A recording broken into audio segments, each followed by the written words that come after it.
Hello everyone, welcome to UPSC पे चर्चा with विशाल। तो जैसे कि आपको पता है, आज हमारा इकोनॉमिक्स का लेक्चर नंबर 15 है और हमारे ये दो बैच फ्री चल रहे हैं, इकोनॉमिक्स एंड सी सेट। आप दोनों को लाइव अटेंड करना चाहते हैं तो डिस्क्रिप्शन में दिए गए लिंक्स आप अटेंड कर सकते हैं।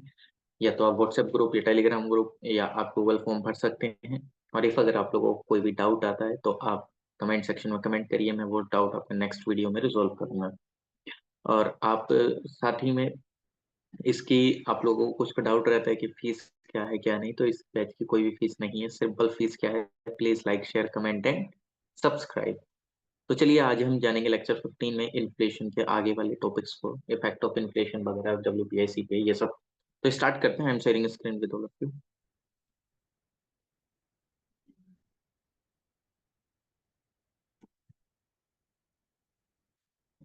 ओके।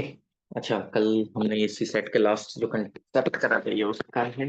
और एक और चीज जो कि मैं लेक्चर स्टार्ट करने से पहले हमेशा ही बताता हूँ कि राइटिंग पे ध्यान मत देना, क्योंकि मैं ये मोबाइल में टाइप करता हूँ। मोबाइल में टाइप करता हूँ तो थोड़ा सा इशू आता है टाइप करने में। ठीक है। तो चलिए लेट्स स्टार्ट। तो कल मैंने आपको बता दी थी काफी सारी टर्म्स। आज मैं स्टार्ट करने वाला था इफेक्ट क्या है इन्फ्लेशन का। ठीक है। लास्ट हमने जीडीपी डिफ्लेटर वगैरह कर लिया था। अब हम देखेंगे इफेक्ट ऑफ इन्फ्लेशन। इन्फ्लेशन का कहाँ कहाँ कैसे कैसे क्या इफेक्ट पड़ता है। Effect of inflation. ओके। तो सबसे पहला जो इफेक्ट देखेंगे वो है कि जस्ट लाइक जैसे क्रेडिटर और डेब्टर पे किन में किसको क्या इफेक्ट पड़ता है क्या नहीं पड़ता है। तो देखो, मैंने आपको कल एक चीज बताई थी कि एक कल नहीं या तो परसों, आई थिंक कोई कुछ बोल रहे हैं।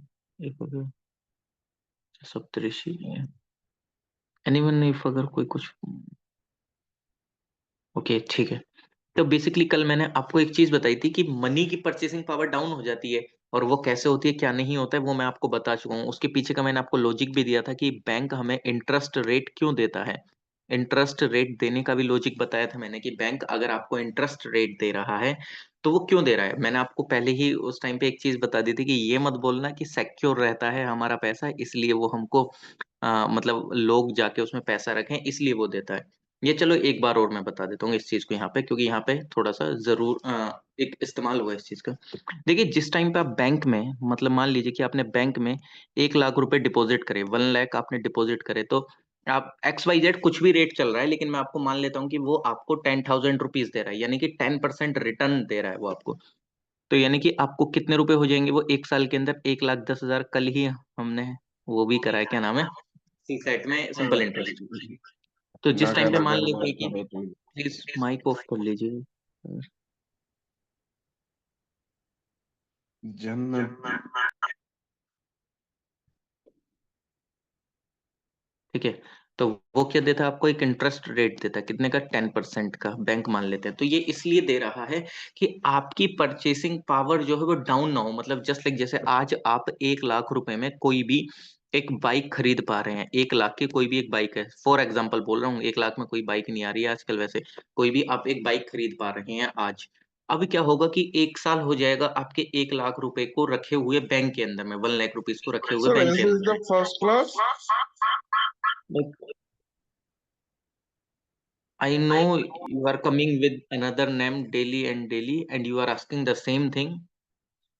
So last time I am just like suggesting you, please don't interrupt me during the lecture because I know your voice and I recognized you.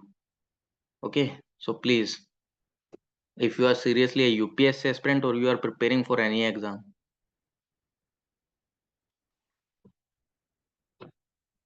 तो 1 लाख रुपए की आज आप कोई एक बाइक खरीद रहे हैं और फिर आपको उस पर बैंक क्या दे रहा है? वो 10% का आपको इंटरेस्ट रेट दे रहा है। ओके। तो आपके वो 1,10,000 हो गए। ये इंटरेस्ट रेट इसलिए दे रहा है कि जो आज आपकी परचेसिंग पावर है आपके पैसे की, वो परचेसिंग पावर खत्म ना हो, उतनी ही परचेसिंग पावर रहे। क्यों? क्योंकि 1 साल के अंदर में कुछ इन्फ्लेशन भी आता है ना। इन्फ्लेशन आता है तो पैसे की परचेसिंग पावर डाउन हो जाता है। जैसे कि मैंने आपको पहले प्रीवियस लेक्चर्स में बताया था कि एक चॉकलेट 100 रुपए की मिल रही है तो आप 200 रुपए की खरीद रहे हैं। चॉकलेट एक ही है लेकिन परचेसिंग पावर डाउन हो गया, अब आपको 200 रुपए देने पड़ रहे हैं। तो सेम और अगर आपको और भी डिटेल में जानना है तो प्लीज प्रीवियस लेक्चर का जाके आप रिवीजन कर सकते हैं, जिसने भी नहीं देखा हो तो आप उनमें वो जान लेना अच्छी तरीके से। तो परचेसिंग पावर को मेंटेन करने के लिए वो आपको इंटरेस्ट रेट देता है, ठीक है। और भी ज्यादा डिटेल में जानना हो तो प्लीज प्रीवियस वीडियोस को जाके आप जरूर देखेंगे, यूट्यूब व्यूअर्स या जो भी अभी लाइव देख रहे हैं अगर उनको भी, तो उनमें मैंने अच्छे से और भी एक्सप्लेन करा है। अब यहाँ पे मान लीजिए कि जिस टाइम पे इन्फ्लेशन चल रहा हो तो किसको फायदा होता है और किसको नुकसान होता है, मतलब जस्ट लाइक जैसे किसी ने पैसे लैंड करे हैं, मान लीजिए कि आपने अपने दोस्त से पैसे लिए हैं, ए और बी फ्रेंड हैं, ठीक है। ए तो ए क्या है, ए तो एक तरीके से क्या हो गया, ए आपको पैसे दे रहा है, ये एक वो फ्रेंड है जिसने आपको 1 लाख रुपीज दिए। और बी जिसने पैसे लिए हैं, इसको ग्रीन कलर से कर लेते हैं, इसने रिसीव करा है, इसने पैसे रिसीव करा है, ओके। और इस जिस टाइम पे इसने पैसे लिए हैं, मान लीजिए कि 2023 में इसने पैसे लिए थे, 2023 में, और ये 1 साल बाद लौटा रहा है 2024 के अंदर में 1 लाख रुपए ये सीधा लौटा रहा है अपने फ्रेंड को।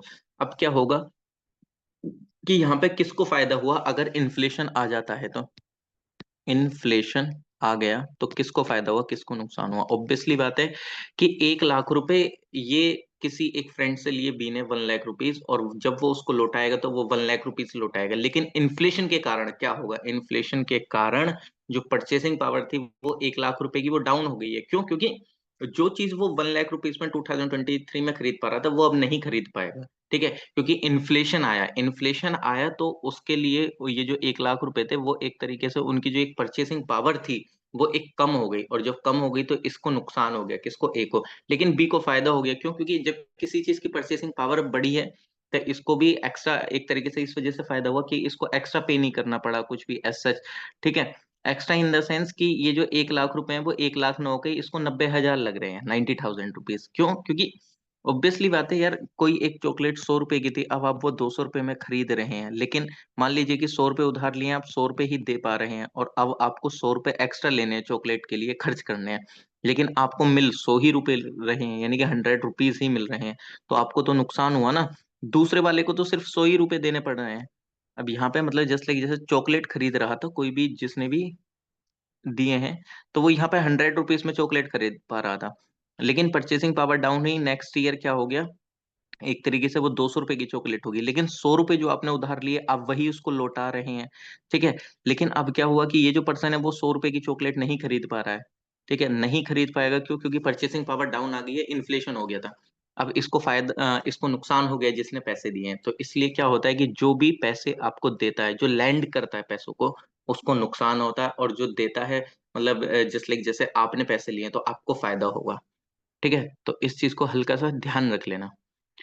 अब सेम विद अगर इसमें देखा जाए, क्या नाम है, जिस टाइम पे आपको मतलब आपके पास सेविंग है तो सेविंग में आपको नुकसान होगा कि फायदा होगा। आपके पास सेविंग है, जस्ट लाइक जैसे हमारी मदर वगैरह रख लेती हैं घर पे कुछ ना कुछ बचा के, आप लोग भी रखते होंगे कुछ सेविंग वगैरह। तो सेविंग में क्या होगा, देखो वो सेविंग आपको कई बार नुकसान दे जाती है। नुकसान क्यों दे जाती है? क्योंकि वो पैसा आपके पास रखा है, यानी कि आपके पास, यानी कि खुद मतलब जस्ट लाइक कि ये कुछ भी एक अमाउंट है, मान लीजिए कुछ भी एक अमाउंट है, वो आपके पास रखा है, आपने उसको रख रखा है संभाल के, ठीक है। जस्ट लाइक जैसे हमारी मदर या आप लोग सब भी रख लेते हैं। अब ये जो पैसा रखा है, मान लीजिए कि ये आपके पास 2 साल से रखा है, 2 ईयर्स से पैसा रखा है, ये मान लेते हैं 1 साल से रखा है ये पैसा आपके पास, ठीक है, 1 ईयर से आपके पास ये पैसा रखा है, कितना रखा है मान लेते हैं जस्ट लाइक 1 लाख रुपीज रखा है। अब इस पे ना तो आपको कुछ इंटरेस्ट रेट मिल रहा है, क्योंकि ना तो आपने इसको ये बैंक में जमा करा, ना ही आपने किसी को लैंड करा ये वाला पैसा, और जब ना ही आपने बैंक में जमा करा ना ही आपने किसी को दिया, तो आपको इस पे कुछ इंटरेस्ट रेट भी नहीं मिल रहा है। जब इंटरेस्ट रेट भी नहीं मिल रहा है, अब क्या होता है, 1 साल के अंदर में इन्फ्लेशन बढ़ जाता है, इन्फ्लेशन बढ़ जाता है, और इन्फ्लेशन बढ़ जाता है तो जो उसकी परचेसिंग पावर थी वो कम हो गई है, और परचेसिंग पावर आपकी एकदम बराबर भी नहीं आ रही है। अगर आप एक बार को उन पैसों को बैंक में रखते तो बैंक आपको कुछ इंटरेस्ट रेट देता, जितना भी इन्फ्लेशन है उसके अकॉर्डिंग वो आपकी परचेसिंग पावर को मेंटेन करता है। लेकिन वो 1 लाख रुपए आपने कहीं पे रख रखे हैं, 1 लाख रुपीज, और आपको उस पर कुछ भी इंटरेस्ट रेट या कुछ भी ऐसा नहीं मिल रहा है। तो ये जो 1 लाख रुपए आपके पास रखे हैं, इनकी क्या हो रही है, इनकी परचेसिंग पावर डाउन हो रही है। ठीक है। और इफ अगर इन्हीं पैसों को आप किसी को लैंड कर देते किसी एक इंटरेस्ट रेट पे, या बैंक तो आपको इंटरेस्ट रेट दे ही रहा है, ठीक है, तो आपको क्या होता, आपकी परचेसिंग पावर जो थी, मनी की परचेसिंग पावर, वो मेंटेन रहती। और अभी आपको कुछ भी नहीं मिल रहा है, तो इस वजह से क्या होता है कि सेविंग रखने से भी आपकी इन्फ्लेशन की वजह से आपको नुकसान हो जाता है। नुकसान सिर्फ किस चीज का होता है, कि आपको उस पर कुछ मिल ही नहीं रहा है कि नहीं। तो वो इसी वजह से हमको अपने पास मनी को थोड़ा कम रखना चाहिए। जितना हमें जरूरी है उतना रखिए अपने पास, बाकी आप अपने मनी को बैंक में रखिए। बड़ा अमाउंट जितना भी हो, मैं चाहूँ मतलब मैं आपको सजेस्ट करूंगा, बाकी तो आप लोगों पे डिपेंड करता है। जो भी बड़ा अमाउंट होता है उसको बैंक में रखेंगे तो आपको फायदा रहेगा, क्योंकि आपके जो पैसे की परचेसिंग पावर डाउन नहीं होने देती है बैंक। तो आपको इंटरेस्ट रेट मिलता रहता है, और प्लस आपका सिक्योर रहता है। ठीक है, इंटरेस्ट रेट मिलता रहता है, प्लस अमाउंट भी सिक्योर रहता है। ठीक है, आपको चोरी वगैरह इन सब चीजों का भी डर नहीं लगता है। तो ये चीज थोड़ा सा ध्यान रख लेना कि सेविंग पे क्या इफेक्ट पड़ता है इन्फ्लेशन से। Okay, next we are moving to another thing, just like जैसे क्या, अ, अब आप को मैं बताता हूँ किस पे बताएं अब आपको। Just like main main points पे मैं आपको बताता हूँ जो कि पूछ लिए जाते हैं, कि किस पे इम्पैक्ट पड़ेगा किस पे नहीं पड़ेगा। बेसिकली अगर आप देखें, ओके, नेक्स्ट, इनकम। आप अच्छा सबसे पहले इस पे देखो, टैक्स पे। टैक्स पे क्या लगता है, दूसरे कलर से लिखते हैं, ग्रीन से लिखते हैं। टैक्स पे इन्फ्लेशन का क्या इम्पैक्ट पड़ता है, टैक्स पे इन्फ्लेशन का क्या इम्पैक्ट पड़ता है।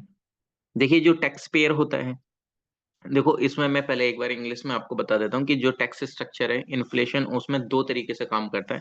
The tax payer suffer while paying their direct and indirect taxes, as indirect taxes are imposed add on value, increased prices of goods make tax payer to pay increase indirect taxes. Okay, ठीक है। Second आ जाती है इसमें condition क्या, कि the extent to which tax collection the government are concern, inflation increases the nominal value of gross tax revenue while the real value of the tax collection does not compare with the current pace of inflation, as there is a lag delay in tax collection in all economies। Okay, चलिए ठीक है। अच्छा, if अगर कुछ doubt हो तो please बताना, ठीक है। वो पर्सन डेली आते थे ना sir, please I am not able to understand, please explain in English. Okay, I am trying to explain in English as well. जब भी अभी कभी कोई दिक्कत हो तो बताना।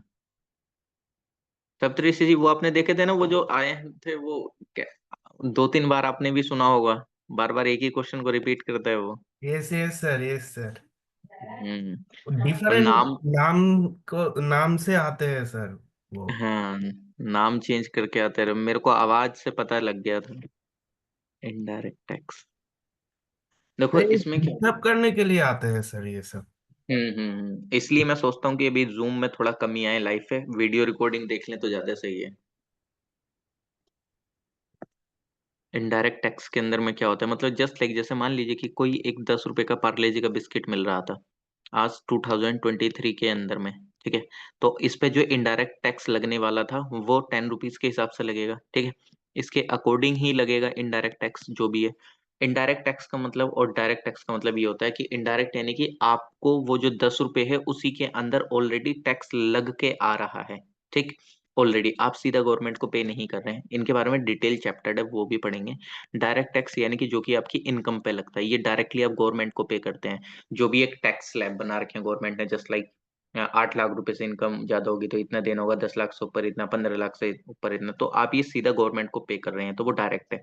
इनडायरेक्ट टैक्स, जो भी आप कोई भी प्रोडक्ट लाते हैं उसके अंदर ऑलरेडी टैक्स इन्वॉल्व है, ऑलरेडी टैक्स इन्वॉल्व होता है, ठीक। तो आप गवर्नमेंट को ज्यादा जाके डायरेक्ट पे नहीं कर रहे हैं, ऑलरेडी वो टैक्स पे है, बट वो अमाउंट आपसे बियर करी जा रही है उस टैक्स की।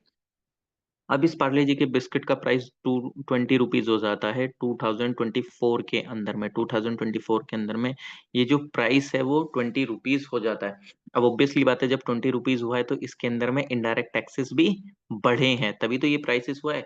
इन्फ्लेशन बढ़ा है, इन्फ्लेशन की वजह से प्राइस बढ़ा, प्राइस बढ़ा तो उसी के अकॉर्डिंग इसके अंदर में इनडायरेक्ट टैक्स बढ़ा। तो इसमें क्या होता है, जो हम होते हैं, जो कॉमन पीपल होता है, वही तो इस सब चीजों को बियर करता है ना। पार्ले जी बिस्किट तो हम ही लोग खरीदने जाएंगे ना, जिसको भी खाना होगा। तो इनडायरेक्टली इस इन्फ्लेशन से हमें तो नुकसान ही हो रहा है ना, क्यों, क्योंकि प्राइस 20 रुपीज हो गया ऑलरेडी उसके अंदर, और टैक्स का इंक्रीमेंट हो गया। ठीक है, ऑलरेडी उस टैक्स का इंक्रीमेंट हो गया, तो तो हम जो लोग हैं उससे हमें एक बर्डन हो जाता है हमारे ऊपर, क्योंकि प्राइस बढ़ जाता है एक चीज का, किसी भी एक प्रोडक्ट का एक प्राइस बढ़ जाता है। ओके, तो चलिए ठीक है, नेक्स्ट। एक और चीज, जिस टाइम पे डायरेक्ट टैक्स होता है, डायरेक्ट टैक्स में क्या होता है कि लोगों को लगेगा कि मान लीजिए कि डायरेक्ट टैक्स में किसी की एक इनकम है, इनकम कितनी है, मान लीजिए 1 लाख है, 1 लाख पे उसका टैक्स लग रहा है 10%, यानी कि 10,000 रुपीज उसका लग रहा है। अब इन्फ्लेशन की वजह से ये जो टैक्स रेट है, एक तो उसका 20% हो जाता है, मान लेते हैं कि 20% हो गया, 20% हो गया, आप बोलेंगे सर अब तो 20,000 रुपीज देगा ये पर्सन। अरे भाई 20,000 रुपीज देगा, लेकिन इस मनी की जो परचेसिंग पावर है वो तो कम ही है ना। परचेसिंग पावर जो है इस मनी की वो उतनी ही है जितनी पहले थी, भले से आपको परसेंट के टर्म्स में ज्यादा दिख गया ये। क्यों? क्योंकि इन्फ्लेशन आ गया है, इन्फ्लेशन आ गया। लेकिन इन्फ्लेशन से क्या होता है, मनी की परचेसिंग पावर भी कम हो जाती है, तो गवर्नमेंट का टैक्स रिवेन्यू नहीं बढ़ा है। सेम प्रोडक्ट को खरीदने के लिए अब आपको 20,000 रुपीज देने पड़ रहे हैं। ऐसा सिंपल मान लो कि चॉकलेट थी वो 10,000 की मिल रही थी, अब उसी चॉकलेट को खरीदने के लिए आपको 20,000 देने पड़ रहे हैं। तो आपका चॉकलेट नहीं बढ़ी है, आपके चॉकलेट का प्राइस बढ़ा है। तो सेम, गवर्नमेंट का रिवेन्यू नहीं बढ़ा है, गवर्नमेंट का रिवेन्यू नहीं बढ़ा है, बस टैक्स रेट बढ़ा है, जिसकी वजह से जो एक सर, कॉमन पर्सन है। Hmm. Sir Madhuri ji is asking what is purchasing power. ये परचेसिंग पावर में आप शायद कल नहीं आए थे, मैंने अभी स्टार्टिंग में भी आपको थोड़ा सा ओवरव्यू दिया था। आपने कल आए थे कल आप?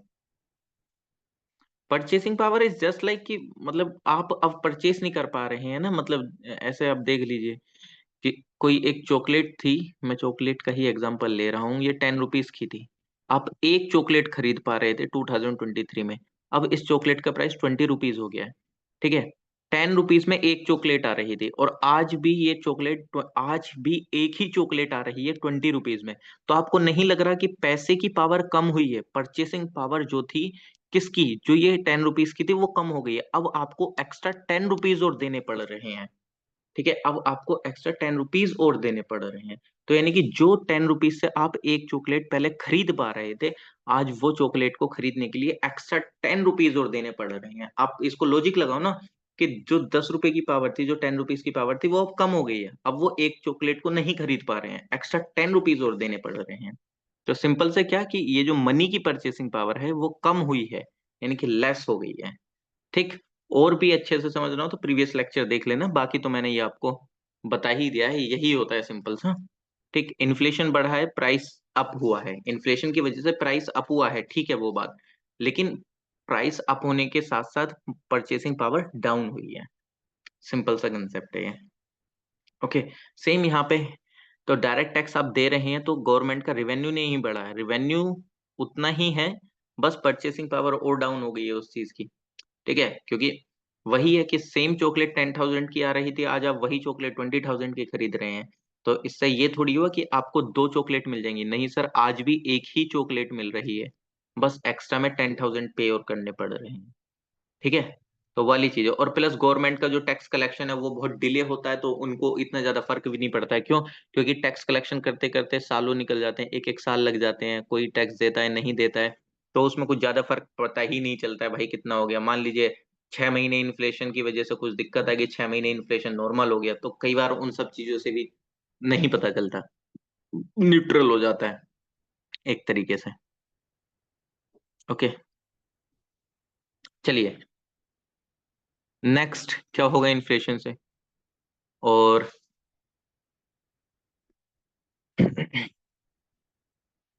देखो, एम्प्लॉयमेंट पे क्या इम्पैक्ट पड़ेगा, एम्प्लॉयमेंट पे क्या इम्पैक्ट पड़ेगा, ये मैं आप लोगों से पूछना चाहूंगा। अब आप बोलोगे कि सर आप हमसे क्यों पूछना चाहेंगे, क्योंकि ऑलरेडी मैं फिलिप्स कर्व बता चुका हूं, और फिलिप्स कर्व के साथ साथ मैंने आपको नेहरू करके भी एक चीज बताई थी, NAIRU, प्लस ये भी बताया था दो अमेरिकन इकोनॉमिस्ट ने किस तरीके से इसको रिजेक्ट करा था।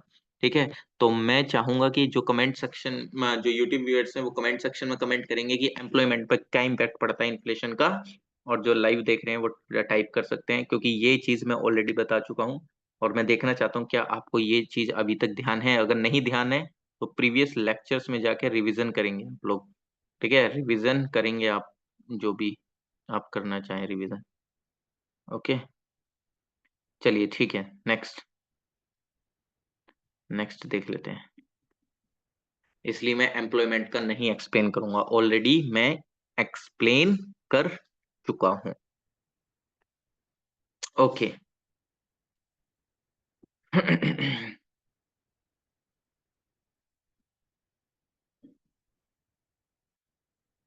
वेजिस पे क्या इम्पैक्ट पड़ता है? वेजिस वेजिस वेजिस वेजिस पे, वेजेस जो होते हैं यानी कि जो एक सैलरी मिल रही है, तो inflation increases the nominal face value of wages while their real value falls. That is why there is a negative impact of inflation on the purchasing power and living standard of wage employees. To neutralize this negative impact, the Indian government provides DNS allowances to its employee twice a year. Why government is providing DNS allowances? आपके किसी के भी relative या कुछ भी government services में है? Anyone? सप्तऋषि जी या माधुरी जी, कोई भी नॉन में गवर्नमेंट सर्विसेज में है कोई या नहीं? किसी भी डिपार्टमेंट में हो, doesn't matter. Wages, wages WEDGES नहीं है, वेजिस WAGES, वेज वेज, अरे सैलरी एक तरीके से, वेज, वेजेस जो भी आप बोलना चाहें। गवर्नमेंट सर्विसेज में है कि नहीं है ये बताओ पहले, कोई भी, एनीवन नोन, कोई भी पर्सन नहीं है तो कोई दिक्कत नहीं है।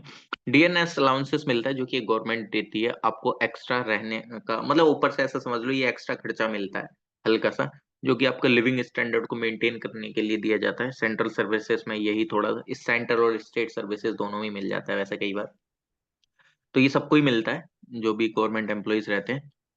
मतलब एक एक्स्ट्रा अमाउंट दी जाती है आपके लिविंग स्टैंडर्ड को मेंटेन करने के लिए, ठीक है। बेसिक पे पे डिपेंड करता है कि आपका बेसिक पे कितना है, जिस भी आप जॉब में हैं तो सबका सैलरी का बेसिक पे अलग अलग रहता है। कौन सी ग्रेड में आपकी जॉब है, 4600 ग्रेड, 4600 ग्रेड पे की जॉब है, 3000 ग्रेड पे की जॉब है, या 5200 ग्रेड पे की जॉब है, 5600, वो डिपेंड करता है, उसी के अकॉर्डिंग आपको डीएनएस अलाउंसेस मिलता है जो भी आपकी सर्विस होगी, तो ग्रेड पे के अनुसार आपको वो मिलता रहता है। ठीक है, तो ये ग्रेड पे के अनुसार डीएनएस अलाउंसेस मिलता ही इसलिए क्योंकि इन्फ्लेशन जो है वो इंक्रीज होता है। इन्फ्लेशन की वजह से चलो थोड़ी बहुत सैलरी बढ़ी, लेकिन आप अल्टीमेटली देखो ना, आपकी सैलरी बढ़ गई क्योंकि इन्फ्लेशन बढ़ा, इन्फ्लेशन बढ़ा तो सैलरी बढ़ी, लेकिन इस सैलरी बढ़ने से भी चीजें ज्यादा नॉर्मल नहीं हुई क्योंकि इस सैलरी जो ये एक्स्ट्रा बढ़ी है, साथ में पावर जो है, परचेसिंग पावर जो है मनी की, वो भी तो कम हो रही है ना। मतलब जस्ट लाइक पहले 1 रुपी, मतलब 1 rupees per KG sugar mill जाती थी, आज वही शुगर आपको 30 रुपीज पर केजी मिल रही है कि नहीं, 30 रुपीज पर केजी मिल रही है। तो सैलरी इंक्रीज हो रही है बट उसके साथ साथ काफी और चीजें भी तो इंक्रीज हो रही हैं, तो कुल मिला के जो सैलरी इंक्रीज हुई है और जो प्रोडक्ट के प्राइसेस हैं वो एकदम न्यूट्रलाइज होते चले जा रहे हैं, बस थोड़ा बहुत इंपैक्ट आ रहा है, ज्यादा नहीं आ रहा है, ठीक है। तो इसलिए आपको गवर्नमेंट क्या देती है, थोड़ा डीएनएस अलाउंसेस देती है कि ताकि आपकी उस चीज को न्यूट्रलाइज करा जा सके। तो ये गवर्नमेंट सर्विसेज में थोड़ा सा फायदा हो जाता है आप लोगों को, प्राइवेट सर्विसेज में ये डीएनएस अलाउंसेस वगैरह थोड़ा नहीं देते हैं। बहुत रेयर केसेस में अगर कोई अच्छी कंपनी है वो दे रही है, ठीक है, वरना ये सब चीज आपको नहीं मिलती है इसमें। तो वेजेस के लिए आपको डीएनएस अलाउंसेस साथ में थोड़ा सा दे दिया जाता है, इसलिए गवर्नमेंट सर्विसेज को प्रीफर करा जाता है ना काफी लोगों के द्वारा, या जितने भी स्टूडेंट है, क्योंकि सर्विसेज में बहुत ज्यादा आपको फायदे मिलते हैं गवर्नमेंट में। आपको हॉलीडेज से, हॉलीडेज की कोई दिक्कत नहीं पड़ेगी, आपको छुट्टी की नहीं, आपको कोई निकाल नहीं सकता, मतलब आपको कोई रिमूव नहीं कर सकता एक तरीके से, आपकी सर्विस से रिमूव नहीं कर सकते आप जल्दी से। हो सकते हैं बट इतनी जल्दी नहीं हो सकते कि कल को कोई आया आपको निकाल दे कि चलिए आप निकल जाइए, बर्खास्त कर दिया, नहीं। और ये सिनेरियो भी तब आता है जिस टाइम पे आपने बहुत ही संगीन अपराध कर दिया हो, वरना आपके ऊपर इतनी जल्दी से आप रिमूव नहीं होते हैं। उसके अलावा ये डीएनएस अलाउंसेस वगैरह, ट्रांसपोर्टेशन से रिलेटेड चीजें, मेडिकल फैसिलिटी एक बेहतर मिल जाती है, आपको आपके परिवार को, फैमिली वगैरह इंश्योर्ड हो जाती है काफी अच्छी तरीके से। जिस टाइम आपको पूरी हो जाएगी आपकी नौकरी वगैरह, पेंशन मिलने लगेगी, सोसाइटल रेस्पेक्ट आपको मिल जाती है सोसाइटी में, सोसाइटी में रेस्पेक्ट आपको मिल जाती है, और साथ में क्या होता है, शादी ठीक ठाक हो जाती है आपकी, अगर आपकी गवर्नमेंट जॉब है तो। ठीक है, आजकल ये तो आपको पता ही है। और बाकी हाँ, बेनिफिट तो बहुत सारे हैं, लेकिन डिपेंड करता है पर्सन टू पर्सन कि वो किस चीज को प्रीफर करना चाह रहा है। लेकिन अगर आप देखेंगे इसमें कि आप अपना मन, अपनी इच्छा से कुछ काम कर सकते हैं, तो ये चीज तो पॉसिबल नहीं है। जब तक आप किसी एक बड़ी पोस्ट पे भी पहुंच जाए, तब भी पॉसिबल नहीं होती है ये चीजें। बड़ी पोस्ट क्या है, भारत के अंदर जो स्टार्टिंग फेज है आईएएस है, आईएएस से स्टार्ट होते हैं, सीधा कैबिनेट सेक्रेटरी तक पहुंचते हैं। तो आपको लगता हो कि आईएएस बनने के बाद आप एक अपने आप से कुछ भी डिसीजन ले सकते हैं, आपके ऊपर पॉलिटिकल प्रेशर इतना तगड़ा होगा ना कि आपको खुद नहीं लगेगा कि भाई मैं सच में आईएएस हूँ कि क्या हूँ। पॉलिटिकल प्रेशर, अभी तो अपन को लगता है कि जाएंगे डिस्ट्रिक्ट को पूरा चेंज सर, करके रख देंगे, भारत को पूरा चेंज कर देंगे, नहीं होता है ऐसा। सर, हाँ हाँ, बताइए। Madhuri ji is facing some problem. She is not getting your voice. I think there is some network issue with Madhuri ji. If you are getting my voice clearly, then there is some network issue with Madhuri ji, I think. You are getting na clear voice. Sir, your voice is clear, sir. I'm getting clear. हाँ, तो there is some network problem with Madhuri ji. If you are getting clear, I think. So Madhuri ji, please switch your network or try to reconnect. Okay, try to reconnect if your network is not clear. Network is clear. The network is clear, sir. It's strucking. I am not getting a server. Yes. Please reconnect yourself, I think. Okay, चलिए ठीक है। पर आप इसका एक बार video वो देख लीजिएगा, रिकॉर्डिंग देख लीजिएगा, अगर बीच में कुछ चीज छूट गई है तो। ओके, हाँ, तो मैं आपको बता रहा था कि भाई देखो, आईएएस बनने के बाद भी अगर आप पॉलिटिकल प्रेशर आ जाएगा आपके ऊपर, ठीक है, कई सारी चीजें रह जाती हैं, आप तब भी यहाँ पे अच्छे से नहीं ले पाते हैं डिसीजन। बट ऐसा भी नहीं है कि बिल्कुल नहीं कर सकते। चेंज होगा, बट ड्रास्टिकली चेंज नहीं होगा, एकदम सडन चेंज नहीं होगा कि आप जाके सिस्टम को पूरा बदल देंगे। धीरे धीरे करना पड़ेगा, स्लोली प्रोसेस होगा। ऐसा नहीं कि आप जाके एक भी कुछ भी डिसीजन ले लिया जाके, नहीं, स्लोली स्लोली करेंगे, वरना आपको सिस्टम से ही बाहर उठा के फेंक दिया जाएगा। एक बात और ध्यान रखना कि अगर आप सिस्टम के अकॉर्डिंग नहीं चलेंगे, तो सिस्टम आपको साइडलाइन कर देगा, या तो आपको वो डेपुटेशन पे बुला लेगा स्टेट में, या सेंटर में डेपुटेशन पे भेज देगा। फील्ड में वो आपको नहीं रखेगा, फिर कहेगा अरे ये तो हमारे साथ इस तरीके से चीजें कर रहे हैं। तो इसलिए एथिक्स में भी आप लोगों ने चीजें पढ़ी होंगी, कई बार सिस्टम के अकॉर्डिंग चलना भी आपकी मजबूरी हो जाता है। ओके, जिस टाइम पे हम कोई भी आईएएस ऑफिसर या आईपीएस ऑफिसर जिस टाइम पे किसी चीज को कंट्रोल करता है, कहीं पे कुछ दंगा उंगा हो जाता है, कि कभी कुछ समझाने जाता है, तो हम तो ये सोचते हैं अरे ये सर्विसेज में जाने के बाद ये तो सारी एथिक्स वगैरह भूल गए। चलो, कुछ लोगों का एक्सेप्शनल मान लेते हैं कि कुछ लोग जानबूझ के ये सारी चीजें कर देते हैं, कुछ बयान वगैरह दे देते हैं, लेकिन हर बार ऐसे नहीं होता है, क्योंकि आपको कुछ वर्क सिस्टम के अकॉर्डिंग भी करना पड़ता है। जिस टाइम पे आप सिस्टम में जाके खड़े होंगे ना, तो आपको पता होगा। अभी रिसेंटली में राउस आईएएस का वो हुआ था इंसिडेंट, आप लोगों ने सुना होगा, दिल्ली के अंदर राजेंद्र नगर में। तो मैं डीसीपी साहब से ऐसी बात कर रहे थे, तो उन्होंने बताया यार, अगर तुम मेरी जगह खड़े हो सकते हो, तो आप खुद सोचना कि आप क्या डिसीजन लेंगे। मैं बोला सही बात है सर, जो भी आप डिसीजन ले रहे हैं वही हमको भी लेने पड़ते हैं। There are many things you have to control. तो काफी सारी चीजें थी जो उन्होंने खुद ने बताया कि यार ये प्रेशर इस कदर है कि हम भी नहीं बता सकते। मतलब ये नहीं कि हाँ हमेशा कि किसी की वो भी क्रिटिसाइज कर रहे हैं, बट प्रेशर तमाम तरीके का हो सकता है। पॉलिटिकल प्रेशर रह सकता है, पब्लिक प्रेशर रह सकता है, या ऑफिसर लेवल पे प्रेशर रह सकता है, प्रेशर रहता है। ओके, चलिए ठीक है, नेक्स्ट आगे चलते हैं। और किस चीज पे फर्क पड़ेगा इस चीज से, टैक्स से मैंने आपको बता दिया है।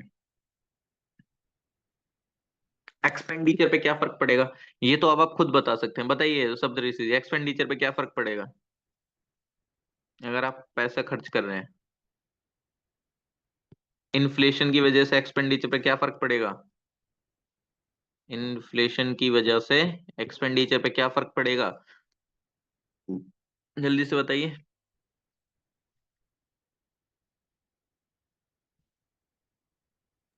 देखो, सर इन्फ्लेशन की वजह। इन्फ्लेशन की हाँ। वजह से सर एक्सपेंडिचर में कॉस्ट बढ़ जाएगा, rising cost of goods and services, hmm. And savings थोड़ा रिड्यूस हो जाएगा। हम्म। ओके, ठीक है। इस पे दोनों तरीकों पे आपको इफेक्ट पड़ता है। दोनों तरीके पे कैसे? देखो, आपकी कंजम्पशन पे भी इफेक्ट पड़ता है। कंजम्पशन पे इफेक्ट पड़ता है, कंजम्पशन पे यानी कि जो आप कंज्यूम कर रहे हैं। और एक्सपेंडिचर पे क्या इम्पैक्ट पड़ता है इस इन्फ्लेशन का? देखो, कंजम्पशन पे कैसे। मान लीजिए कि पहले आप कुछ भी समोसा खा रहे थे, मान लेते हैं। पहले आपको 5 रुपए का, 5 रुपीज का एक समोसा मिलता था। लेकिन आज वो समोसा कितने का हो गया है? 10 रुपीज का। तो जब भी आपको समोसा खाना होता था, मान लीजिए कि आपको 10 रुपीज कोई रिलेटिव दे के गए, तो आप अपने फ्रेंड को लेके गए, फ्रेंड को लेके गए समोसा खाने। और आपके पास 10 रुपीज है, 10 रुपीज में आप दोनों फ्रेंड ने दो समोसा खा लिए। टू फ्रेंड्स, टू फ्रेंड्स, दो समोसे 10 रुपीज में आपने खा लिए। अब क्या हुआ? अब आपके रिलेटिव आपको 10 रुपीज दे के गए, क्योंकि वो तो 10 रुपीज ही दे रहे हैं, उनको नहीं पता इन्फ्लेशन इन्फ्लेशन क्या। बट हाँ, धीरे धीरे वो अब अमाउंट भी बढ़ गई है जो रिलेटिव। अब इसके पीछे का लॉजिक भी समझना। देखो, अब वो रिलेटिव आपको 10 रुपीज दे के गए, लेकिन इन्फ्लेशन बढ़ गया है। अब क्या होगा? अब आपको सिर्फ एक ही समोसा मिलेगा। अब आप दो फ्रेंड हो, अब क्या करोगे? आप आधा आधा खाओगे। टू फ्रेंड्स हैं, आप उसका हाफ हाफ कर लोगे उस समोसे का। तो क्या हुआ? प्राइस बढ़ने से आपकी कंजम्पशन भी कम हुई है। ठीक है, कई चीजों की कंजम्पशन भी कम हो जाती है, क्योंकि आप के पास लिमिटेड हो गया ना अब, क्योंकि उस समोसे का प्राइस क्या हो गया? उस समोसे का प्राइस बढ़ गया है। तो अब आप क्या करेंगे? कंजम्पशन को डाउन हो गई है, आपकी कंजम्पशन डाउन हो गई है, डाउन। अब आप देखें, रिलेटिव्स पहले, रिलेटिव्स क्या, भी आप यहाँ पे कंसेप्ट देख लो इन्फ्लेशन से। आपको सब समझ, देखो अगर अच्छे से रिलेट करके पढ़ोगे ना, सब चीज ध्यान आएगी। पहले रिलेटिव्स जाते थे, शायद आपके यहाँ भी सब पैसे ही देके जाते थे कि चलो बच्चों ये टॉफी वगैरह खा लेना। पहले 5 रुपीज देके जाते थे, धीरे धीरे 10 रुपीज हो गया, धीरे धीरे 50 रुपीज हुआ, धीरे धीरे 100 रुपीज हुआ। अभी चलो ठीक है, कुछ 500 दे देते हैं, कुछ 1000 रुपीज देते हैं, वो डिपेंड कर जाता है। बट आप लोगों ने ये चीज ऑब्जर्व करी है कि नहीं करी है? सप्तरी जी, ऑब्जर्व करा है ये नहीं करा है? हाँ सर की। रिलेटिव्स दे के जाते थे ना, 5, 10, 50 ऐसे करके इंक्रीज। क्या हुआ ये? क्यों इंक्रीज हुआ? क्योंकि धीरे धीरे मार्केट में हर एक चीज की वैल्यू बढ़ती गई। अब लोग, अब आपको कोई 5 रुपए देके जाए तो सीधा बोलेगा, अरे 5 रुपए में कौन सा क्या चीज आ रहा है, क्या नहीं आ रहा, कुछ नहीं आ रहा। तो अब सामने वाले को भी लग रहा है कि हाँ यार, 5 रुपए तो नहीं देने चाहिए, क्योंकि उनकी खुद की इनकम बढ़ी है। लोगों की इनकम भी तो बढ़ी है ना, हर एक चीज के पीछे एक इंटर रिलेशन है। इनकम भी बढ़ी है उनकी, अब इनकम बढ़ी है, पहले उनकी 1000 रुपीज इनकम मान लेते हैं तो वो 5 रुपए देके जाते थे। आज उनकी इनकम मान लेते हैं कि 10,000 रुपीज है, तो वो आपको कितने 100 रुपीज देके जाते हैं। तो हर एक चीज एक दूसरे से लिंक है, अगर आप अच्छी तरीके से देखेंगे। यूपीएससी का यही तो एक फायदा है, आपको पूरा एक लिंक बता देता है, हर एक चीज का आपको लिंक बताएगा कि ऐसे ऐसे ये चीज हो रही है तो क्यों हो रही है। आपको मैक्सिमम चीजें आपको इस तरीके से पता चल जाएंगी, जिस टाइम पे आप रिलेटेबल रिलेटेबल स्टडी करो। जो आम जिंदगी में हो रहा है उससे चीजों को रिलेट करने की कोशिश करो। एक्सपेंडिचर में क्या होगा? एक्सपेंडिचर वही है कि पहले आप 10 रुपीज का मान लीजिए कोई समोसा खरीद रहे थे, आज आपका वो समोसा कितने का हो गया है? 20 रुपीज का हो गया है। एक्सपेंडिचर आपका बढ़ गया है, पैसा ज्यादा अब आपको पे करना पड़ रहा है। ओके, ठीक है, चलिए। I hope you understand effects of inflation, कि किस किस पे क्या क्या किस तरीके से इम्पैक्ट पड़ेगा।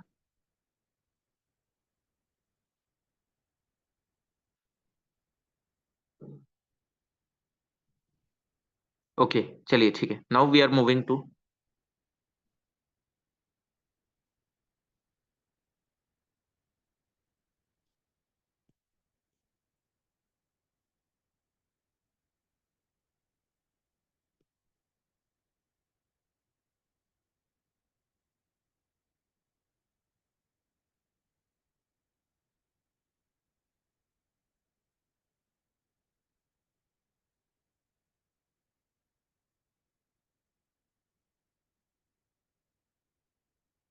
WPI CPI देखते हैं। एक सेकंड रुकना, बस एक सेकंड, एक सेकंड, 1 मिनट, बस जस्ट 1 मिनट, एक ही मिनट।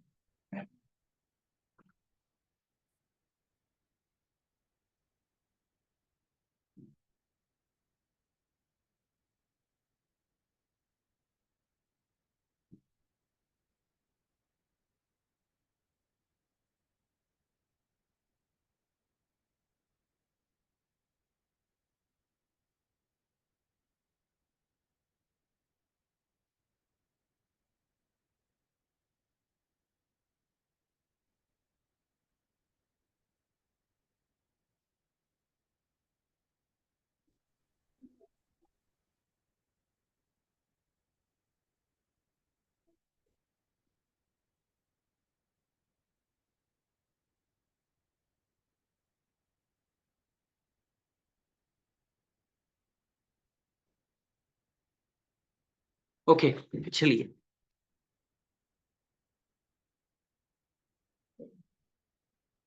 आवाज आ रही है मेरी? वॉइस क्लियर है? Yes sir. ओके ओके, चलिए ठीक है।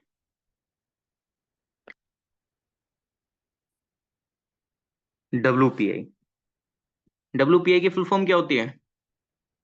Wholesale price index. Price index मैंने ऊपर लिख दिया है, इधर लिख देता हूं मैं। Wholesale, wholesale. ये क्या है इधर, क्या कंज्यूमर? अच्छा, होलसेल का मतलब क्या होता है? What is the meaning of wholesale? ये तो आपने आम जिंदगी में सुना होगा ना।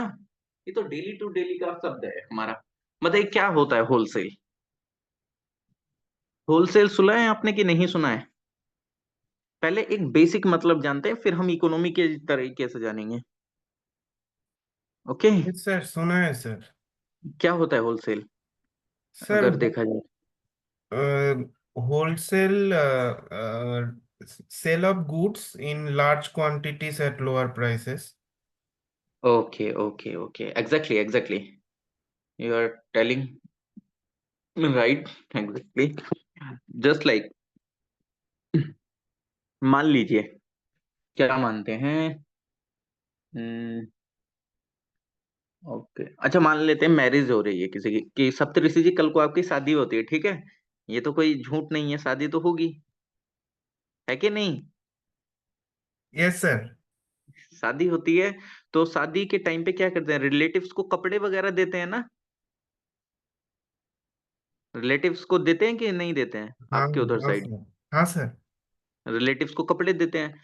अब हम कहाँ जगह, रिलेटिव्स एक तो होते नहीं है, मान लीजिए कि हमारे 20 रिलेटिव्स हैं, ठीक? ओके, अगर हम सिंगल पीस खरीदते हैं कोई एक क्लोथ का, तो कितना पड़ रहा है? मान लेते हैं 1K का सिंगल पीस। तो ऐसे मेरे कितने खर्च हो जाएंगे? 20K रुपीज, यानी कि 20,000 rupees per piece.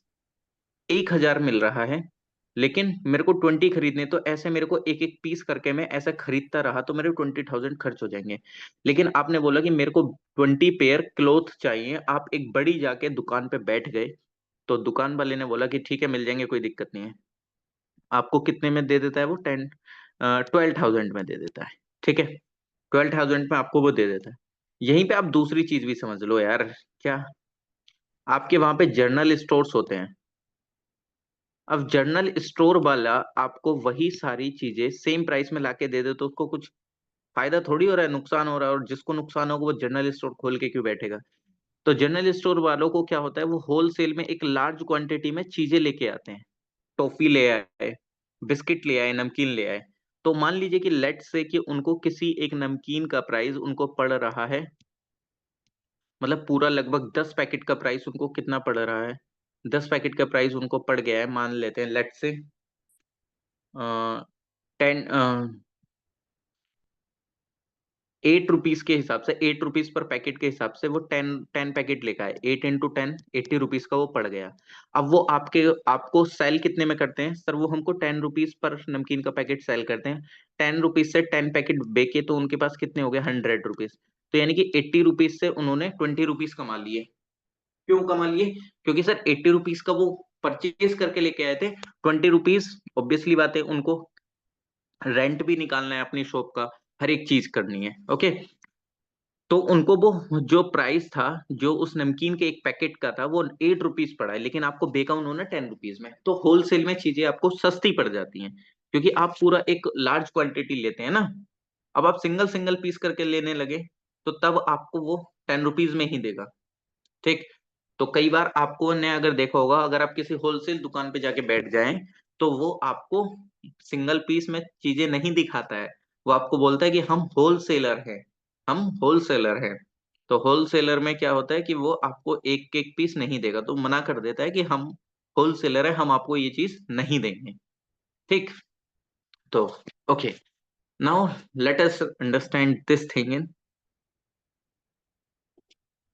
In detail. What is it basically? Wholesale price index से क्या होता है, और ये हमारे में किस तरीके से, हमारी इकोनॉमी में किस तरीके से चीजों को इम्पैक्ट करता है, क्या नहीं है, ये आपको पता होना चाहिए। W P I, wholesale price index.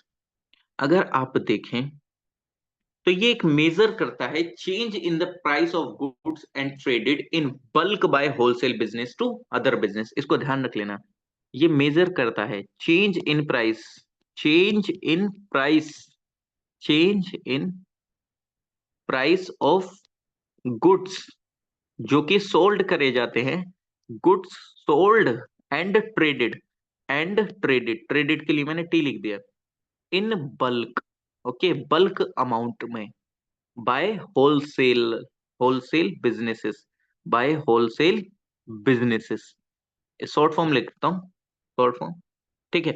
ये किसके द्वारा पब्लिश करा जाता है? ये क्या करता है? ये आपका मेजर करता है कौन सा चेंज, डब्ल्यूपीआई, यानी कि मेजरमेंट करा जाता है कि कितना प्राइस में चेंज हो रहा है, कितना नहीं हो रहा है। अब ये चीजें कैसे इंपैक्ट करेंगे क्या नहीं, वो भी मैं बताऊंगा।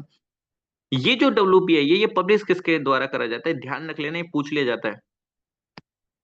Office of economic adviser, economic adviser के थ्रू, इकोनॉमिक एडवाइजर के थ्रू ये करा जाता है, जो कि ministry of commerce, ministry, MCI लिख देता हूँ, ministry of commerce and industry के द्वारा।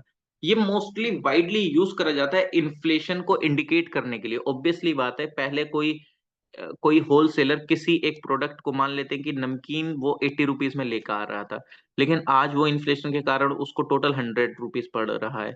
तो अब वो 10 रुपए पर पैकेट से कितने रुपए में आपको देगा? मान लेते हैं कि 12 रुपीज पर पैकेट के हिसाब से देगा। तो अब उसकी 10 पैकेट्स टोटल कितने में बिक जाएंगे? पहले उसको 80 रुपीज में मिल रहा था तो वो 100 में बेच रहा था, लेकिन अब उसको 10 पैकेट 100 में मिल रहे हैं, तब वो आपको 12 रुपीज पर पैकेट बेचेगा। ठीक है। तो ये एक तरीके से पूरा एक इन्फ्लेशन इंडिकेटर है होलसेल प्राइस का, होलसेल इंडस्ट्री, होलसेल बिजनेसेस का इन्फ्लेशन इंडिकेटर है, इन्फ्लेशन इंडिकेटर है ये। ओके। मेजर क्रिटिसिज्म इसका क्या है कि ये जनरल पब्लिक जो है, अब आप क्या होता है कि अब मान लीजिए कि हम डब्ल्यूपीआई को ध्यान में रख कर अगर किसी एक प्रोडक्ट के प्राइस को तय करने लगे, प्रोडक्ट का प्राइस या प्रोडक्ट का एमआरपी को हम रखने लगे, तो एक जनरल पब्लिक इस पे नहीं परचेज कर पाएगी। ठीक है। क्योंकि होलसेल में तो बहुत लार्ज क्वांटिटी में होंगे, लेकिन अगर होलसेल डीलर से ही हम, यार एक बात बताओ, मैं अगर किसी एक शॉप पर जा रहा हूँ जनरल स्टोर पे, तो मैं सिंपल एक पीस लेके आता हूँ। अब मैं होलसेल को ध्यान में रख के एमआरपी को डिसाइड करूँ तो ये गलत है कि नहीं है? मान लीजिए कि वो तो बहुत ज्यादा बड़ी बड़ी क्वांटिटी में लेकर आ रहे हैं, तो कई बार उनमें प्राइस के फ्लक्चुएशन आते रहते हैं। अब कई बार किसी एक प्रोडक्ट का प्राइस ज्यादा हो गया, क्योंकि होलसेल को देख के तो वो प्राइस को थोड़ा सा अप करेंगे। अब मैं होलसेल को देख कर अगर मैं किसी एक प्रोडक्ट के प्राइस को तय करता हूँ या गवर्नमेंट डिसाइड करती है, ये चीजें डिसाइड होती है, तो ये चीज गलत है। हमें कंज्यूमर को देख के डिसाइड करना चाहिए ना, तभी तो हम कंज्यूमर प्राइस इंडेक्स लेके आए ना। कंज्यूमर में क्या कि उसकी वेजेस कितनी है, उसको सैलरी कितनी मिल रही है, वो इन्वेस्ट कितना कर सकता है, इन्फ्लेशन कितना चल रहा है। तो उस चीज को देख के अगर मैं करूं एमआरपी डिसाइड, तो वो मेरे लिए ठीक है। लेकिन होलसेल प्राइस को देख के अगर मैं एमआरपी डिसाइड करने लगूंगा, तो ये एक कॉमन पीपल के लिए सही नहीं है। ठीक है। तो इस चीज को ध्यान रख लेना। अब क्या होता था, अभी बेस ईयर, बेस ईयर मैंने आपको पहले भी बता चुका हूं, बेस ईयर यानी कि बेस ईयर से आपको पता चलता है ना कि कितना इन्फ्लेशन हुआ है कितना नहीं। मान लीजिए कि तो 2023 में कोई चॉकलेट 100 की थी, आज 2024 में वो चॉकलेट 200 की हो गई है। तो आपको कैसे पता चला कि इन्फ्लेशन हुआ? क्योंकि आपको पता था ये चॉकलेट 100 की मिल रही, तो 100 का इन्फ्लेशन आया। क्यों? क्योंकि आपके पास एक बेस ईयर था। बेस ईयर क्या था? 2023, क्योंकि आपने उस टाइम पे चॉकलेट खरीदी थी, तो आपके पास बेस है। और जिस टाइम बेस होता है तो आप कंपैरेटिव या कंपैरिजन कर पाते हैं। तो हम पहले इसके अंदर बेस यूज करते थे 2024, वो 2004 और 2005 के ईयर को। बाद में इसको चेंज कर दिया गया 2017 में। अब हम बेस ईयर लेते हैं 2011 और 12, क्योंकि 2004 में और 5 में प्राइसेस बहुत ज्यादा कम थे, वहां पे चीजें अपग्रेड नहीं हुई थी। धीरे धीरे हम इस पे आ गए, अब इसको भी हम स्विच करने की कोशिश कर रहे हैं, क्योंकि काफी ज्यादा चेंज आ गया है अभी भी। आजकल अगर मार्केट में देखो, तो आज जो हम बेस ईयर यूज करते हैं, तो ध्यान रखना वो है 2011 और 12 है। बेस ईयर में छोटा सा स्मॉल में लिख देता हूँ, BY करके। बेस ईयर जो अभी का है वो 2011 और 12 को यूज करते हैं हम। ये चेंज कब हुआ था? 2017 के अंदर में। ठीक है। पहले हम 2004 या 5 को यूज करते थे। अब WPI को कैलकुलेट करने के लिए अलग अलग क्वांटिटी का वेटेज है, अलग अलग क्वांटिटी का वेटेज है कि किस क्वांटिटी को कितना इंपॉर्टेंस दिया जाएगा अगर हम WPI कैलकुलेट कर रहे हैं तो। ठीक है, तो देखते हैं। देखो सबसे पहले आते हैं इसमें प्राइमरी प्राइमरी आर्टिकल्स। किस प्राइमरी आर्टिकल्स में किस किस को वेटेज दी जाती है, प्राइमरी आर्टिकल्स में सबसे ज्यादा किस किस को वेटेज दी जाएगी होलसेल में। तो सबसे ज्यादा वेटेज दी जाती है फूड आर्टिकल्स को, फूड आर्टिकल्स को, फूड आर्टिकल्स को। क्योंकि फूड आर्टिकल्स भी तो होलसेल में बिकते हैं ना, ये जो आपको लाके ये जो वेजिटेबल सेलर होते हैं ये भी तो होलसेल में लेके आते हैं ना। तो फूड वेजिटेबल्स को प्राइमरी आर्टिकल्स में इंपॉर्टेंस दी जाती है। मतलब जस्ट लाइक मान लीजिए कि अगर 100% में से कितने परसेंट प्राइमरी आर्टिकल को वेटेज दिया जाता है, 22.6% प्राइमरी आर्टिकल्स का वेटेज रहता है इस 100% प्राइस के अंदर में।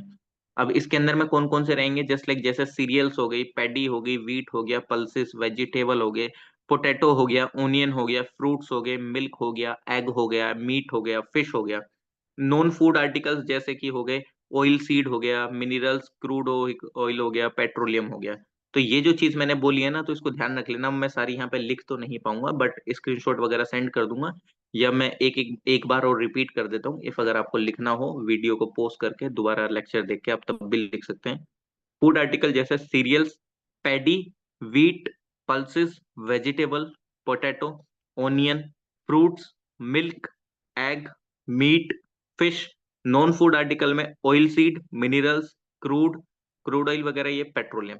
ये सारे प्राइमरी आर्टिकल्स हैं जिसमें कि 100% अगर वेटेज दिया जा रहा है तो 100 में से 22.6% सिर्फ प्राइमरी आर्टिकल्स ही रहेंगे, उनको कैलकुलेट करा जाएगा। इसके अलावा क्या होता है, ध्यान रख लेना, ये बहुत इंपॉर्टेंट चीज है। पूछ लिया जाता है कि किसको वेटेज दिया जाता है किसको नहीं। सेकंड नंबर पे जो वेटेज दिया जाता है वो दिया जाता है किसको, फ्यूल को, फ्यूल एंड पावर को, फ्यूल एंड पावर को, फ्यूल एंड पावर को। इसका टोटल वेटेज कितना रहता है 100 में से, यानी कि 100% में से 13.2% इसको वेटेज दिया जाएगा। कितना वेटेज, इसमें क्या क्या आता है, इसके अंदर में क्या क्या आता है, एलपीजी आ जाता है, एलपीजी आ जाता है, पेट्रोल आ जाता है, पेट्रोल आ जाता है, हाई स्पीड डीजल आ जाता है, high speed, high speed diesel, high speed diesel, high speed diesel आ जाता है। फिर इसके अलावा आता है manufacturer, manufactured product, manufactured product, MF लिख देता हूँ, MP, मैन्युफैक्चर्ड प्रोडक्ट।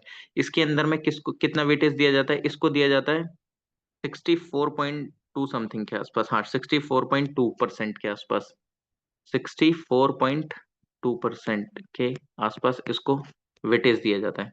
नहीं नहीं 64 पॉइंट, एक सेकेंड, 13% वो पीछे वाला था, 13 और 20, 22, 3 to 5 और 2 3 6, 35%, 35 और लगभग कितना, 35 और 24 समथिंग।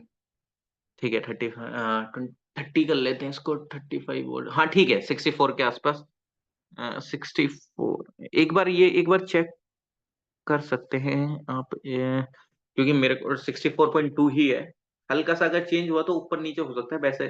ठीक है, परसेंट में तो कोई नहीं पूछता है, लेकिन हाँ अगर चेक करने की चीज है तो आप एक बार उसको चेक भी कर लेना, क्योंकि मेरे को तो ध्यान है वैसे 64.2 ही है। हाँ 64.2% ही है। ओके, तो मैन्युफैक्चर्ड प्रोडक्ट जो है, मैन्युफैक्चर्ड प्रोडक्ट जो है उसमें क्या क्या आ जाएगा, आपको क्या क्या मैन्युफैक्चर करा जाएगा। इसके अंदर में जो आपको मैन्युफैक्चर करा जाएगा वो है आपका क्या है, क्या हो सकता है मैन्युफैक्चरिंग में जो मैन्युफैक्चर करा गया प्रोडक्ट, जैसे कि टोबैको प्रोडक्ट हो गए, वियरिंग अपैरल हो गया, फार्मास्यूटिकल हो गया, मेडिसिन, ये विवरेजेस की बात करूंगा अभी मैन्युफैक्चर्ड में, वो सॉरी, मतलब मेडिसिनल, केमिकल, बोटेनिकल प्रोडक्ट हो गया, नॉन मेटेलिक मिनरल्स प्रोडक्ट हो गए, फूड प्रोडक्ट में वेजिटेबल, एनिमल ऑयल, फैट वगैरह ये सब। तो जितने भी मैन्युफैक्चर्ड प्रोडक्ट है उनको 64.2% इसके अंदर कैलकुलेट करा जाता है, यानी कि इतना वेटेज दिया जाता है। तो ऑब्वियसली बात है हमारी मैन्युफैक्चरिंग इंडस्ट्री को दिया जाएगा, क्योंकि प्रोडक्ट तो वही बना रहे हैं ना। फोर्थ नंबर पे दिया जाता है किसको, फूड इंडेक्स को, फूड इंडेक्स को वेटेज, फूड इंडेक्स को, यानी कि कितना परसेंट इसको वेटेज मिलता है, इसको मिलता है 24.4% के आसपास। इसमें क्या क्या आ जाते हैं, जितने भी फूड आर्टिकल्स हैं प्राइमरी आर्टिकल ग्रुप के, और फूड प्रोडक्ट जो हैं मैन्युफैक्चर्ड प्रोडक्ट ग्रुप के, यानी कि फर्स्ट और थर्ड ग्रुप के जितने भी चीजें एक साथ होती हैं उनको एक साथ कैलकुलेट करके फिर उसको वेटेज दे दिया जाता है। ज्यादा टेक्निकलिटी में मत जाना, इतना टेक्निकल सवाल नहीं पूछता आपसे, वो कोई मैथमेटिकल प्रॉब्लम सोल्व नहीं कराएगा कि कितने परसेंट क्या है क्या नहीं है, सिंपल पता होना चाहिए क्या है। ये कल को आपको उसमें वो क्वेश्चन नहीं देगा मेंस के अंदर में कि इतने परसेंट तो बताओ कितने परसेंट क्या होगा, सिंपल ये मैंने आपको बताने के लिए बता दिया कि कितने परसेंट वेटेज होता है कितना नहीं होता है। तो इसको थोड़ा सा ध्यान रख लेना। ओके, चलिए, आई होप कि आप इस चीज का ध्यान रखेंगे। और नेक्स्ट आपको मैं क्या चीज बता देता हूँ।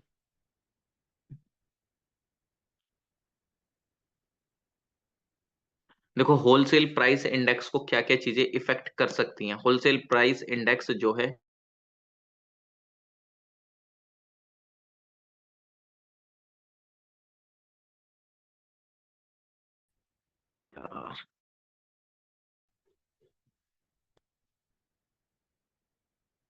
एक सेकंड रुक जाइए यार, एक मिनट।